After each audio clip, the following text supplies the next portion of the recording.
O euro vinha numa subida vertiginosa, principalmente em relação ao dólar, e agora nós estamos vendo um movimento contrário, principalmente depois do anúncio do famoso acordo ali entre os Estados Unidos e a União Europeia, deixando os europeus de cabelo em pé, para dizer o mínimo. Então, o que eu quero conversar aqui é sobre se isso é simplesmente uma coisa temporária ou se, na verdade, nós estamos vendo um problema estrutural do próprio futuro do euro, principalmente com a concorrência ali do crescimento do dólar via stablecoins. Então, vamos lá. Primeiro, eu falei aqui no meu capítulo de ontem, né, que eu coloquei no Substack, quem quiser acompanhar também, onde eu tenho não somente os vídeos, mas os artigos, né, e as próprias imagens que eu uso nos meus vídeos, você pode entrar no link da descrição abaixo para poder acompanhar também. Você vê claramente que os europeus não estavam nada contentes, né? Então eles reagiram ali da pior forma possível, dizendo que estão envergonhados de ser europeus, ou que a Ursula fez tudo errado, ou que foi uma humilhação completa em relação ao Trump, e se cada país pudesse negociar da sua forma, teria sido um pouco melhor. Aí você vê, inclusive acho que a França está tentando agora ter isenção na bebida champanhe, né, etc., para poder sobreviver a essa má negociação da União Europeia. E aí você já teve imediatamente uma reação do próprio euro. Então, quando você vem aqui, deixa eu colocar um pouco maior para a gente poder ver, perfeito. O euro, ele já vinha ali, depois de uma subida, né, drástica, que criou vários problemas, criou toda uma mega narrativa, né? Então ele saiu ali desde maio desse ano e foi subindo absolutamente sem parar, até chegar ali nos 1,18 em relação ao dólar, e agora nós estamos numa tendência de queda. E mesmo tendo essa recuperação, isso aqui foi exatamente o anúncio desse acordo comercial. E aí, de repente, todo mundo, parece que a lua de mel em relação ao euro acabou. Claro, não dá para prever absolutamente nada, só existem probabilidades, mas pelo menos o mercado não reagiu muito bem. E como o euro ele é inversamente proporcional ao DXY, porque ele é quase 60% do peso do índice do dólar, ele acabou empurrando esse dólar para cima, que ele estava ali numa queda bem grande, né? Estava ali nos seus 96, e aqui todo mundo fala que o dólar morre, mas eu digo que quem acompanha esse podcast sabe que é exatamente o contrário, e aí começou a subir, e sempre tem uma correção, e aí depois dessa ele já está em 98,9, ele chegou a bater aqui 99 novamente, e aí já fica aquela questão, né? O que está acontecendo? Não existe mais o excepcionalismo americano, o dólar morreu, percebe? Sempre você vira a narrativa a partir do momento em que você só foca no curto prazo. Então, quando você vê notícias como essa do Financial Times, falando literalmente como ambos, a Alemanha e a França, né, que não são tão unidas assim, nem um pouco, mas elas têm um inimigo comum, essa péssima decisão que foi feita ali no acordo, segundo eles. Então, todos estão bastante irritados, né? O próprio chanceler da Alemanha, a mesma coisa, e o primeiro-ministro francês falou que foi um dia escuro, etc. Literalmente, assim, não vi ninguém da Europa falar bem desse acordo. Você está até vendo países de forma isolada tentando isenções a partir de agora para poder se livrar dos 15% de tarifas, né, que virou uma coisa generalizada, inclusive para carros, que é uma parte bastante sensível da economia europeia, e acabou que eles estão tentando criar exceções. Acho que a França está tentando ali zerar as tarifas para champanhe, por exemplo, etc. Então, acho que vai ter uma tendência cada vez maior é você ter acordos bilaterais para poder dar um bypass, digamos assim, no bloco. Então, isso cria cada vez mais problemas. E aí você vê, analistas também, achei bem interessante esse daqui, falando como que essa volta aqui, né, do euro em relação ao dólar, essa queda agora, mostrou que os mercados eles realizaram, né, eles finalmente entenderam que, na verdade, vai ter uma série de problemas fiscais na própria Europa. Você não tem um crescimento europeu de forma alguma. A Europa está literalmente parada no tempo e vendo os dois maiores pilares de toda a liquidez do mundo, que se chamam Estados Unidos e China. Não tem mais ninguém, né? Não existe existe um terceiro lugar e a Europa está longe de tentar ser esse terceiro lugar.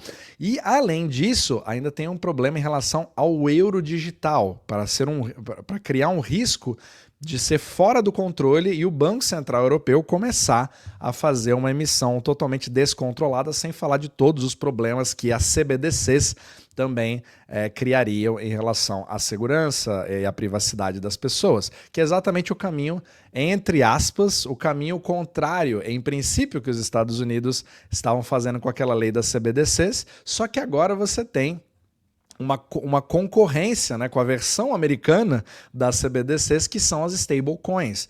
Então, nesse exato momento, você tem como se fosse uma ameaça da consolidação do euro, que alguns propõem que poderia ser uma segunda moeda de reserva global para tentar, né, tirar o trono ali do dólar como primeiro lugar. Só que quem entende de mecânica monetária, quando você entende Ripple, como se gera crédito, né, que eu falo isso nos meus vídeos de membros, você pode ver na descrição abaixo, né, desse vídeo, o link para poder entrar no Substack, onde eu explico claramente como que funciona toda essa parte, e aí você entende por que o euro não tem a menor chance de poder fazer esse tipo de coisa. Mas voltando aqui, quando você entende de fato como funciona o euro, você acaba vendo que é mais uma narrativa. Só que a parte política é bastante importante para você manter o bloco em pé. E está tendo um medo do processo de dolarização da CBDC americana, chamada stablecoin,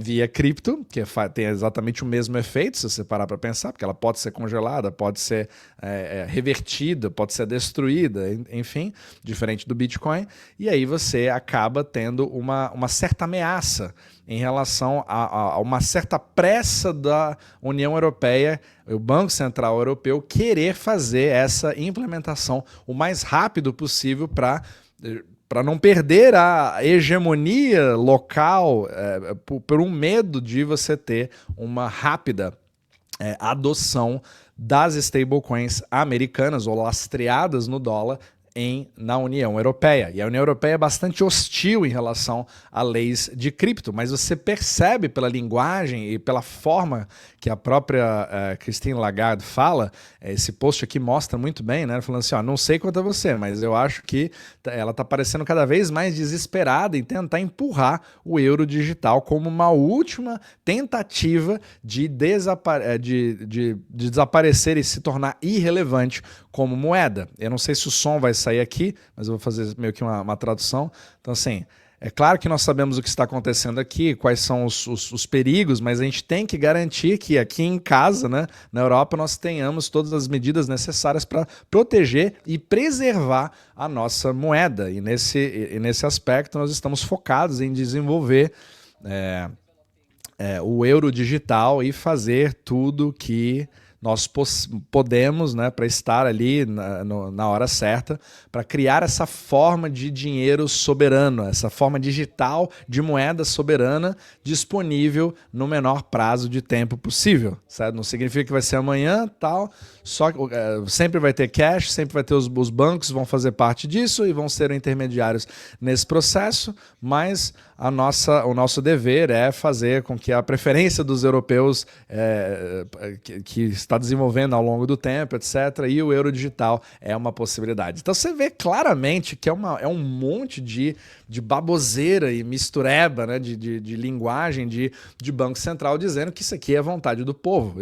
E assim, é difícil você concordar com isso quando você pergunta para os europeus se eles acham que isso é alguma prioridade. Então isso é simplesmente controle. E é claro que os Estados Unidos fazem exatamente a mesma coisa, porque as stablecoins são uma forma garantida de você ter uma demanda futura por bonds americanos, por colateral. Então tá meio que essa guerra, porque quando você vê a comparação entre euro e dólar, o fato de você ver ali o euro caindo em relação ao dólar, né? Você vê esse gráfico caindo. E o outro aqui do DXY, que é a força do dólar, subindo, você vê claramente como eles são inversamente proporcionais. Porque é um jogo de soma zero. Você na Europa, todos os países fora dos Estados Unidos, no sistema monetário que nós temos, eles têm sempre um risco a mais do que os Estados Unidos que é o risco cambial, principalmente quando você faz carry trade, quando você faz investimentos fora, etc. Então eles são extremamente vulneráveis a tudo isso. E é o que eu já falei em vários outros capítulos atrás, voltando no DXY, quando o dólar começa a despencar e as pessoas têm medo aqui, é aqui que as pessoas falam que o dólar vai morrer, que a desdolarização está acontecendo, mas é exatamente o contrário. Na verdade, isso aqui significa liquidez, significa crédito sendo gerado em dólares, principalmente fora dos Estados Unidos, e chega uma hora que você tem que pagar a conta. Você acabou de criar demanda futura e as empresas europeias, com poucas possibilidades de inovação, perdendo a guerra em relação à inteligência artificial, vendo Estados Unidos e China serem os grandes pilares do mundo, vai precisar se endividar cada vez mais para fazer as coisas e faz os juros até da Alemanha, né, que é considerado bastante seguro, subir, principalmente quando você tem um aumento do gasto fiscal com várias coisas que a Europa tem que tomar conta. Então você acaba vendo ali um continente inteiro, né, como um museu a céu aberto.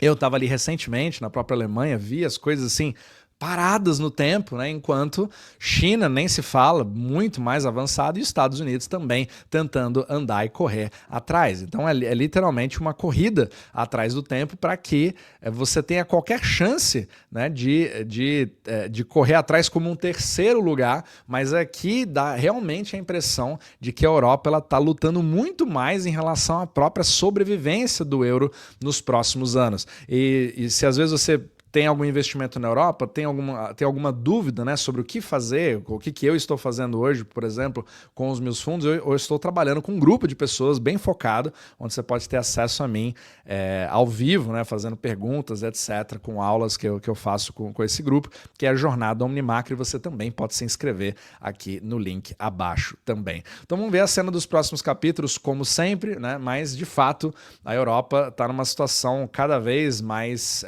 complicada em relação à sua própria moeda e ela precisa garantir o futuro do euro.